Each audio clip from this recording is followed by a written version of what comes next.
The 15th greatest fact of all time, is that the reason you have an eyebrow is because you're a nice person. Don't believe me? Humans are the only primate to have this bizarre tuft of hair above our eyes.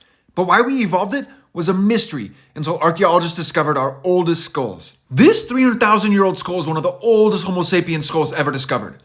But check out this huge brow ridge above its eyes. At first, archaeologists theorized these brow ridges added protection, or maybe even just shade, but repeated experiments have disproven that. Instead, these brow ridges locked our faces and our eyebrows into permanent looks of aggression. These are the 7 universally recognized facial expressions across all human cultures ever studied. But check out anger. It's the same face as our ancestors who had permanent brow ridges. In other words, our ancestors had a resting anger face. The reason our ancestors look like pufferfish is because it was evolutionarily advantageous to look permanently intimidating. But then that began to change.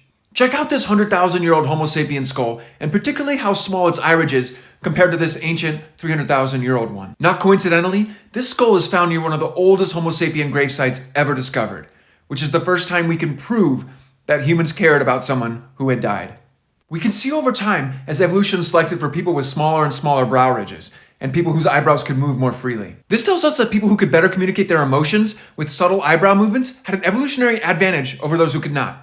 But think about what this says about being human. It's not as if Mr. Resting Anger Face here didn't sometimes feel hurt or sad. It's that nobody around him cared as much. The only reason it would be evolutionary advantageous to tell people with your eyes whether you were hurt or sad would be if people responded to those emotions, if people did something about it. In other words, the only reason we evolved these silly lines of hair above our eyes and lost the brow ridge that locked them in place is not because they broadcast our emotions. It's because our friends began to care about those emotions to do something about them. In other words, we became nicer.